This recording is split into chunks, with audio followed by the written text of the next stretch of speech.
ನಮಸ್ತೆ. ಅಂಚೆಗೆ ಹೋಗದ ಪತ್ರ ಪುಸ್ತಕದಿಂದ ನಮ್ಮ ಮುಂದಿನ ಚಾಪ್ಟರ್ನ ಹೆಸರು ಸಮಯ ಬಂದಾಗ ಒಂದು ಕಲ್ಪನೆಗಿಂತ ಶಕ್ತಿಯುತವಾದದ್ದು ಏನೂ ಇಲ್ಲ. ಅಂದರೆ ನಮ್ಮ ಇಮ್ಯಾಜಿನೇಷನ್ಗಿಂತ ಸ್ಟ್ರಾಂಗ್ ಆಗಿರುವಂಥದ್ದು, ಶಕ್ತಿಶಾಲಿ ಆಗಿರುವಂಥದ್ದು ಯಾವುದೂ ಇಲ್ಲ ಅಂತ ಹೇಳ್ತಾ ಇದ್ದಾರೆ. ಸೊ ಹೇಗೆ ಅಂತ ನೋಡೋಣ. ಒಬ್ಬ ಮನುಷ್ಯ ನೆಲದಿಂದ 100 ಅಡಿ ಎತ್ತರದಲ್ಲಿ ನಿಂತ್ಕೊಂಡು ಒಂದು ಏಣಿ ಮೇಲೆ ನೇತಾಡ್ತಾ ಇದ್ರಂತೆ. ಓಕೆ, ಯಾಕೆ ಅಂತ ನೋಡಿದ್ರೆ ಅವರು ಗೋಡೆಗಳಿಗೆ ಬಣ್ಣಗಳನ್ನು ಬಳಿತಾ ಇದ್ರಂತೆ. ಯಾಕಂದರೆ ಅದು ಅವರ ಕೆಲಸ ಆಗಿತ್ತು. ಅವರ ಬದುಕಿನ ನಿರ್ವಹಣೆಗೋಸ್ಕರ ಅವರು ಬಣ್ಣ ಬಳಿತಾ ಇದ್ರಂತೆ. ಅದೇ ಥರ ಇನ್ನೊಬ್ಬ ವ್ಯಕ್ತಿ ಅದೇ ಬಣ್ಣಗಳನ್ನು ಅವರು ಒಂದು ಕಾರಿಗೆ ಬಳಿತಾ ಇದ್ರಂತೆ. ಅದು ಅವರ ಬದುಕಿನ ನಿರ್ವಹಣೆ ಆಗಿತ್ತಂತೆ. ಅಂದರೆ ಅವರು ಪೇಂಟ್ ಮಾಡ್ತಾ ಇದ್ದಿದ್ದು. ಪೇಂಟ್ ಮಾಡೋದು ಒಂದೇ, 2 ಥರ. ಒಬ್ಬರು ಗೋಡೆಗಳಿಗೆ ಪೇಂಟ್ ಮಾಡ್ತಾ ಇದ್ದಾರೆ, ಒಬ್ಬರು ಕಾರಿಗೆ ಪೇಂಟ್ ಮಾಡ್ತಾ ಇದ್ದಾರೆ. ಓಕೆ, ಸೊ ನೆಕ್ಸ್ಟ್ ಬಂದ್ಬಿಟ್ಟು ಒಬ್ಬ ಡ್ರೈವರು ಒಂದು ಬಿಸ್ನೆಸ್ ಮ್ಯಾನ್ ಹತ್ರ ಕೆಲ್ಸಕ್ಕೆ ಸೇರ್ಕೊಂಡ್ರಂತೆ. ಅಂದರೆ ಪರ್ಸ್ನಲ್ ಡ್ರೈವರ್ ಆಗಿ ಕೆಲ್ಸಕ್ಕೆ ಸೇರ್ಕೊಂಡಂತೆ. 14 ಗಂಟೆಗಳು ದುಡಿತಾ ಇದ್ರಂತೆ. ಒಂದು ಸಂಬಳ ಅವ್ರಿಗೆ ಸಿಗ್ತಾ ಇತ್ತಂತೆ. ಯಾಕಂದರೆ ಅವರ ಬದುಕನ್ನ ನಿರ್ವಹಣೆಗೋಸ್ಕರ ಅವರಲ್ಲಿ ಕೆಲ್ಸಕ್ಕೆ ಸೇರ್ಕೊಂಡಿದ್ರಂತೆ. ಹಾಗೇನೆ ಇನ್ನೊಬ್ಬ ಡ್ರೈವರು ಒಂದು ಒಳ್ಳೆ ಕಂಪ್ನಿಯಲ್ಲಿ ಕೆಲ್ಸಕ್ಕೆ ಸೇರ್ಕೊಂಡಿದ್ರಂತೆ. ತುಂಬ ಪ್ರತಿಷ್ಠಿತ ಕಂಪ್ನಿಯಲ್ಲಿ ಕೆಲಸದಲ್ಲಿದ್ದರಂತೆ ಡ್ರೈವರ್ ಆಗೇನೆ. ಅವರಿಗೆ ಒಳ್ಳೆ ಸೌಲಭ್ಯಗಳು, ಫೆಸಿಲಿಟೀಸ್ಗಳು, ಆಮೇಲೆ ಬೋನಸ್ ಆಗಿರ್ಬೋದು, ಮತ್ತು ಸ್ಯಾಲ್ರಿ ಕೂಡ ಜಾಸ್ತಿ ಇತ್ತಂತೆ. ಇಲ್ಲೂ ನಾವು ನೋಡಬೇಕಾಗಿರೋದೇನೆಂದರೆ ಡ್ರೈವರು ಅದು ಡ್ರೈವರೇ, ಇಲ್ಲೂ ಡ್ರೈವರೇ. ಆದರೆ ಅಲ್ಲಿ ಒಬ್ಬರು ಪರ್ಸ್ನಲ್ ಡ್ರೈವರ್ ಆಗಿದ್ರು, ಇಲ್ಲಿ ಒಂದು ದೊಡ್ಡ ಕಂಪ್ನಿಯ ಡ್ರೈವರ್ ಆಗಿದ್ರು. ಓಕೆ, ಡಿಫ್ರೆನ್ಸು ಹೇಳ್ತಾ ಇರೋದು ಹೇಗೆ ಅಂತ ಹೇಳಿ. ಸೊ ನೆಕ್ಸ್ಟು ಅವ್ರು ಏನು ಹೇಳ್ತಾ ಇದ್ದಾರೆ ಅಂತಂದರೆ, ಒಬ್ಬರು ತುಂಬ ಚೆನ್ನಾಗಿ ಅಡುಗೆ ಮಾಡ್ತಾ ಇದ್ರಂತೆ. ಮನೇಲಿ ಅವರು ಅಡುಗೆನ ಒಂದು ಮನೆ ಕೆಲಸಕ್ಕೆ ಸೇರಿಕೊಂಡು ಇನ್ನೊಬ್ರು ಮನೇಲಿ ಅಡುಗೆ ಕೆಲಸ ಮಾಡೋಕ್ಕೆ ಸೇರ್ಕೊಂಡ್ರಂತೆ ಒಬ್ಬರು. ಸೊ ಅಲ್ಲಿ ಸಂಬಳನ ತೊಗೊತಾ ಇದ್ರಂತೆ. ಅದೇ ಇನ್ನೊಬ್ಬರು ಅಡುಗೆನ ಚೆನ್ನಾಗಿ ಮಾಡ್ತಿದ್ರಂತೆ. ಅವರು ರೋಡ್ ಸೈಡಲ್ಲಿ ಒಂದು ಅಂಗಡಿನ ಇಟ್ಕೊಂಡು ಬಿಸ್ನೆಸ್ನ ಶುರು ಮಾಡಿ ಒಳ್ಳೆ ಲಾಭ ಮಾಡ್ತಾ ಇದ್ರಂತೆ. ಸೊ ಇಲ್ಲಿ ಏನು ಹೇಳ್ತಿದ್ದಾರೆ ಅಂದರೆ, ಕೆಲಸಗಳು ಪ್ರಪಂಚದಲ್ಲಿ ಒಂದೇ ಥರ ಇದ್ದರೂ ಕೂಡ ಅದೇ ಕೆಲಸನ ಮಾಡುವಂಥ ರೀತಿಗಳು ಬೇರೆ ಇರುತ್ತೆ. ಮಾಡುವಂಥ ರೀತಿಗಳ ಮೇಲೆ ಅವರ ಜೀವನದ ಮಟ್ಟ ಸೃಷ್ಟಿಯಾಗಿರುತ್ತೆ. ಅವರ ಜೀವನದ ಮಟ್ಟ ಚೆನ್ನಾಗಿರೋಕ್ಕೆ ಕಾರಣ ಏನು ಅಂದರೆ ಅವರ ಕಲ್ಪನೆ, ಅವರ ಇಮ್ಯಾಜಿನೇಷನ್. ಅಂದರೆ ನಾವಿಲ್ಲಿ ನೋಡ್ಬೋದು, ವೆರಿ ಸಿಂಪಲ್. ಪೇಂಟ್ ಮಾಡೋರು ಅಯ್ಯೋ ಬಿಡು ಮನೆ ಪೇಂಟ್ ಮಾಡಿದ್ರೆ ಸಾಕು ಅಂತ ಮಾಡೋರು ಒಂದಾದರೆ, ಬೇಡ ನಂಗೆ ಕಾರ್ ಪೇಂಟ್ ಮಾಡೋಣ, ಯೂನಿಕ್ಕಾಗಿ ಮಾಡೋಣ ಅಂಥೇಳಿ ಅದನ್ನು ಮಾಡೋರು ಇನ್ನೊಬ್ರು ಇರ್ತಾರೆ. ಅಡುಗೆ ಕೆಲಸ ಮನೆಗೆ ಹೋಗಿ ಮಾಡೋರೊಬ್ಬರಾದರೆ, ಒಬ್ಬರು ರೋಡ್ ಸೈಡಲ್ಲಿ ನಿಂತ್ಕೊಂಡು ಮನೇಲಿ ಮಾಡ್ಕೊಂಡು ರೋಡ್ ಸೈಡಿಗೆ ತೊಗೊಂಡೋಗಿ ಸೇಲ್ ಮಾಡ್ತಾ ಇರ್ತಾರೆ. ಸೊ ಅವರವರ ಕಲ್ಪನೆ, ಜೀವನದಲ್ಲಿ ಏನಾಗಬೇಕು, ಏನು ಗಳಿಸ್ಬೇಕು ಅಂತ ಯಾರು ಯಾವ ಕಲ್ಪನೆಯನ್ನು ಹೊಂದಿರ್ತಾರೆ ಆ ಕಲ್ಪನೆಗೆ ತಕ್ಕಂತೆ ಅವರು ಕೆಲಸವನ್ನು ಮಾಡ್ತಾರೆ ಅಂತ ಹೇಳ್ತಾ ಇದ್ದಾರೆ. ಓಕೆ, ಇದರ ಅರ್ಥ ಏನಂದರೆ, ನೀವು ಏನನ್ನು ಇಮ್ಯಾಜಿನ್ ಮಾಡ್ತೀವಿ, ನಾವು ಹೇಗಿರಬೇಕು ಅಂತ ಇಮ್ಯಾಜಿನ್ ಮಾಡ್ತಿದ್ದೀವಿ, ಆ ಇಮ್ಯಾಜಿನಿಗೆ ತಕ್ಕಂತೆಯೇ ಇವಾಗ ನಾವು ಕೆಲಸಗಳನ್ನು ಮಾಡ್ತಾ ಇರ್ತೀವಿ ಅಂತ ಹೇಳ್ತಾ ಇದ್ದಾರೆ. ಸೊ ನಮ್ಮನ್ನು ನಾವು ಚೆಕ್ ಮಾಡ್ಕೊಳ್ಳೋಕ್ಕೋಸ್ಕರ ಅದಕ್ಕೆ ಅವ್ರು ಸಾಕಷ್ಟು ಉದಾಹರಣೆ ಕೊಟ್ಟಿದ್ದಾರೆ. ಏನಂತ ಅಂದರೆ, ಒಂದು ಒಳ್ಳೆ ಮಾತಾಡೋಕ್ಕೆ ಚೆನ್ನಾಗಿ ಬರುವಂಥ ವ್ಯಕ್ತಿ, ಮಾರ್ಕೆಟಿಂಗ್ ಸ್ಕಿಲ್ ಬರುವಂಥ ವ್ಯಕ್ತಿ ಸೇಲ್ಸ್ ಮ್ಯಾನ್ ಕೂಡ ಆಗ್ಬೋದು. ಅದೇ ವ್ಯಕ್ತಿ ಮನ್ಸು ಮಾಡಿದ್ರೆ ಸಾಫ್ಟ್ವೇರ್ ಉದ್ಯಮಿನೂ ಆಗ್ಬೋದು ಅಂತ ಹೇಳ್ತಾ ಇದ್ದಾರೆ. ಸೊ ಹೇಗಿದೆ ಇಲ್ಲಿ ಅಂತ ಅಂದರೆ, ಎಲ್ಲರೂ ಕೂಡ ಅವರವರ ಇಮ್ಯಾಜಿನೇಷನ್ಗೆ ತಕ್ಕಂತೆ ಅವರು ಕೆಲಸಗಳನ್ನು ಮಾಡ್ತಾ ಇರ್ತಾರೆ. ಒಟ್ಟಿನಲ್ಲಿ ಕಲ್ಪಿಸ್ಕೊಳ್ಳೋದು ಬಹಳ ಮುಖ್ಯ. ನೀವೇನು ಕಲ್ಪನೆ ಮಾಡ್ಕೊತೀರಾ ಅದು ನಿಮ್ಮ ಬದುಕಾಗಿರುತ್ತೆ ಅಂತ ಅರ್ಥ ಮಾಡಿಸ್ತಿದ್ದಾರೆ. ಕಲ್ಪನೆಗಿಂತ ದೊಡ್ಡದು ಇನ್ನೊಂದಿಲ್ಲ. ಸೊ ಕಲ್ಪಿಸ್ಕೊಂಡು ಆ ಕಲ್ಪನೆಗೆ ತಕ್ಕಂತೆ ನಾವು ಜೀವಿಸಬೇಕು ಅಂತ ಅನಿಸುತ್ತೆ ನಮಗೆ. ಅದಕ್ಕೋಸ್ಕರ ಫಸ್ಟು ಕಲ್ಪನೆಗಳನ್ನು ನೀವು ಹೇಗೆ ಮಾಡ್ಕೊತೀರಾ ಅದು ನಿಮ್ಮ ಜೀವನದ ಮಟ್ಟವನ್ನು ತೋರಿಸುತ್ತೆ ಅಂತ ಹೇಳ್ತಾ ಇದ್ದಾರೆ. ಸೊ ಹಾಗೆ ಕೆಲವೊಂದು ಎಕ್ಸಾಂಪಲ್ ಹೇಗೆ ಕೊಟ್ಟಿದ್ದಾರೆ ಅಂದರೆ, ಪ್ರತಿಯೊಂದು ಇವತ್ತು ನಾವು ನೋಡ್ತಾ ಇರುವಂಥ ಮಹಾ ಕೈಗಾರಿಕಾ ಸಂಸ್ಥೆಗಳು, ದೊಡ್ಡ ಕಂಪನೀಸ್ಗಳು ಕೂಡ ಒಬ್ಬರ ಕಲ್ಪನೆ ಆಗಿತ್ತು.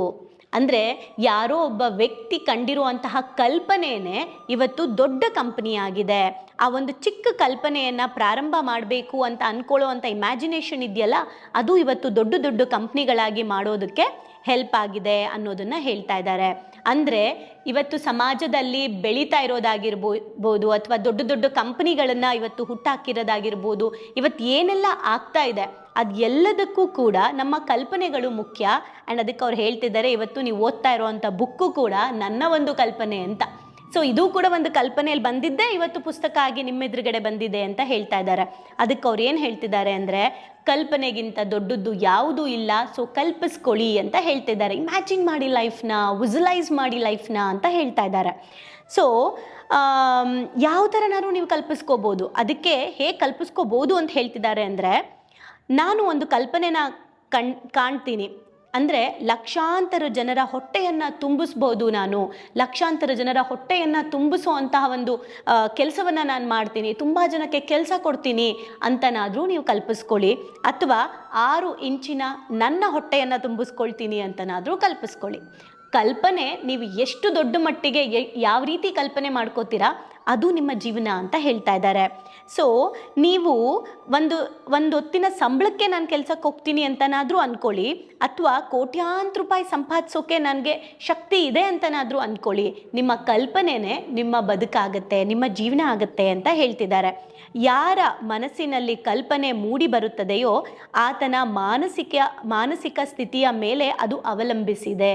ಅಂದರೆ ದೊಡ್ಡ ದೊಡ್ಡ ಕಲ್ಪನೆಗಳನ್ನು ನನ್ನ ಕೈಲಿ ಕಾಣೋಕ್ಕೆ ಸಾಧ್ಯ ಇದೆ ಅಂದರೆ ನನ್ನ ಮನಸ್ಸು ಸ್ಥಿರತೆಯಿಂದ ಇರುತ್ತೆ. ಅಂದರೆ ನಾನು ಮಾನಸಿಕವಾಗಿ ಅದನ್ನು ಯೋಚನೆ ಮಾಡುವಂಥ ಕೇಪಬಿಲಿಟಿ ನನ್ನ ಹತ್ರ ಇರುತ್ತೆ. ಸೊ ಹಾಗೇನೆ ನಾವೆಲ್ಲರೂ ಕಾಣುವಂಥ ಕಲ್ಪನೆಗಳು ನಮ್ಮ ಮನಸ್ಸಿನ ಶಕ್ತಿಯ ಮೇಲೆ, ಅಂದರೆ ನಾವು ಮಾನಸಿಕ ಸ್ಥಿತಿ ಹೇಗಿದೆ ಅನ್ನೋದ್ರ ಮೇಲೆ ನಾವು ಕಲ್ಪಿಸ್ಕೊಳ್ತೀವಿ. ನೀವು ಕೆಲವ್ರಿಗೆ ಹೋಗ್ಬಿಟ್ಟು ಹೇಳಿ, ಈ ಥರ ನೀವು ಯಾಕೆ ಒಂದು 100 ಕೋಟಿ ಮಾಡಬಾರ್ದು ಅಂತ ಕೇಳಿ. ನೀವು ಸಾಮಾನ್ಯವಾಗಿ ಏನು ಹೇಳ್ತಾರೆ ಅಂದರೆ, ಅದನ್ನು ಮಾಡಿ ನಾವೇನು ಮಾಡಬೇಕು, ಒಂದಿನ ಹೋಗ್ತೀವಿ, ಏನು 6 ಅಡಿ 3 ಅಡಿ ಸಾಕು ನಮಗೆ ಅಂತ, 6 ಅಡಿ 3 ಅಡಿ ಸಾಕು ಅಂತ ಹೇಳ್ತಾರೆ, ಕರೆಕ್ಟ್ ಅಲ್ವಾ? ಬಟ್ ಮಾಡ್ತಾನೆ ಇರ್ತಾರೆ ಕೆಲಸಗಳನ್ನು. ಇದು ಯಾಕೆ ಅಂದರೆ ಅವರು ಕಲ್ಪಿಸ್ಕೊಂಡೇ ಇರಲ್ಲ ಅವ್ರ ಜೀವನ ಹೇಗಿರಬೇಕು ಅಂತ. ಬರೀ ದುಡ್ಡಿನ ವಿಚಾರ ಅಂತ ಹೇಳ್ತಿಲ್ಲ, ಆರೋಗ್ಯದಲ್ಲಿ ಆಗಿರ್ಬೋದು, ಒಂದು ಚೆನ್ನಾಗಿ ಬದುಕೋಕ್ಕೋಸ್ಕರ ಒಂಚೂರು ಈ ಬ್ಯಾಡ್ ಹ್ಯಾಬಿಟ್ಸ್ನ ಬಿಟ್ಬಿಡ್ಬೋದಾ ಅಂತ ಯಾರು ಹೇಳಿದ್ರೆ, ಅಯ್ಯೋ ಎಷ್ಟೇ ಒಳ್ಳೆ ಅಭ್ಯಾಸ ಇದ್ರೂ ಸಾವು ಬಂದಾಗ ಹೋಗಲೇಬೇಕು, ಅದಕ್ಕೆ ಯಾಕೆ ಬಿಡಬೇಕು ಅಂತ ಕೇಳ್ತಾರೆ. ಸೊ ಅವರವರ ಮಾನಸಿಕ ಸ್ಥಿತಿಯ ಮೇಲೆ ಅವರು ಕಲ್ಪನೆಗಳನ್ನು ಮಾಡ್ಕೋತಾರೆ, ಅವರ ಕಲ್ಪನೆಗಳಂತೆ ಅವರ ಜೀವನವನ್ನು ನಡೆಸ್ತಾರೆ. ಹಾಗಾಗಿ ನಾವು ಕೂಡ ಯಾವ ಥರದ ಕಲ್ಪನೆಗಳನ್ನು ಮಾಡ್ಕೋಬೇಕು ಅನ್ನೋದನ್ನು ಹೇಳಿದ್ದಾರೆ. ಅದಕ್ಕೆ ಅವ್ರು ಏನು ಹೇಳ್ತಾರೆ ಅಂದರೆ, ನೀವು ಮತ್ತೆ ನಿಮ್ಮ ಕಲ್ಪನೆ ಇಡೀ ಜಗತ್ತನ್ನೇ ಬದಲಾಯಿಸಬಹುದು ಅಂತ ಹೇಳ್ತಾ ಇದ್ದಾರೆ. ಸೊ ಇಲ್ಲಿ ಅವ್ರು ಏನು ಹೇಳಕ್ಕೆ ಹೋಗಿದ್ದಾರೆ ಅಂದರೆ, ಒಂದು ಇಮ್ಯಾಜಿನೇಷನ್ ಇದೆಯಲ್ಲ, ಒಂದು ವಿಜುಲೈಸೇಷನ್ ಇದೆಯಲ್ಲ, ನಾವು ಕಲ್ಪಿಸ್ಕೊಳ್ತೀವಲ್ಲ, ಅದು ತುಂಬ ಸ್ಟ್ರಾಂಗ್, ಅದು ತುಂಬ ಶಕ್ತಿಶಾಲಿ. ನೀವೇನು ಕಲ್ಪಿಸ್ಕೊಳ್ತೀರಾ ಅದು ಆಗುತ್ತೆ. ಲಾ ಆಫ್ ಅಟ್ರಾಕ್ಷನಲ್ಲೂ ನಾವು ಕೇಳಿದ್ದೀವಿ ಅಲ್ವಾ?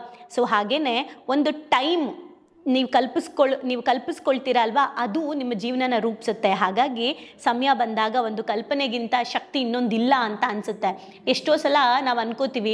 ನಿನ್ನೆ ನಾನು ಒಬ್ಬ ವ್ಯಕ್ತಿ ಜೊತೆ ಮಾತಾಡ್ತಾ ಇದ್ದೆ. ಅವ್ರು ಏನು ಹೇಳಿದ್ರು ಅಂದರೆ, ನಾನು ಅಂದ್ಕೊಂಡಿದ್ದೆ ಮೇಡಮ್, ನಾನು ನನ್ನ ವಯಸ್ಸು ಎಷ್ಟಿರುತ್ತೆ ಅಷ್ಟು ದುಡಿಮೆ ಮಾಡಬೇಕು ಒಂದಿನ ಅಂತ ಅಂದ್ಕೊಂಡಿದ್ದೆ. ಸೊ ನಾನು ಇವಾಗ 45 ವರ್ಷ, ನನಗೆ 45,000 ಬರ್ತಾ ಇದೆ ಮೇಡಮ್. ಇದು ಬಂದಮೇಲೆ ನಾನು ಅಂದ್ಕೊಂಡೆ, ಇದ್ಯಾಕೆ ಹಿಂಗೆ ಮಾಡಬೇಕು,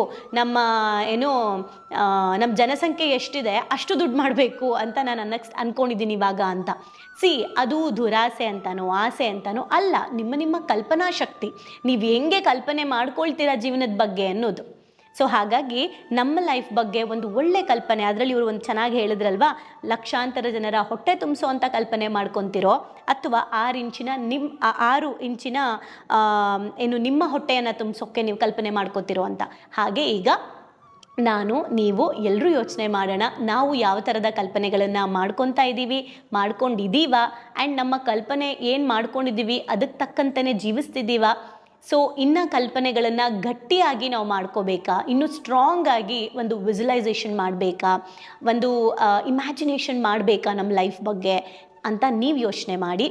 ಸೊ ಆ ಥರದ ನಿಮ್ಮ ಜೀವನ ಹೇಗಿರಬೇಕು ಅನ್ಕೋತೀರಾ ಅದನ್ನು ಕಲ್ಪಿಸ್ಕೊಳ್ಳಿ. ಆ ಕಲ್ಪನೆ ನಿಮ್ಮ ಲೈಫ್ನ ಆಟೋಮೆಟಿಕ್ಕಾಗಿ ಆ ಥರ ಕ್ರಿಯೇಟ್ ಮಾಡೋದಕ್ಕೆ ಸಪೋರ್ಟ್ ಮಾಡುತ್ತೆ. Thank you.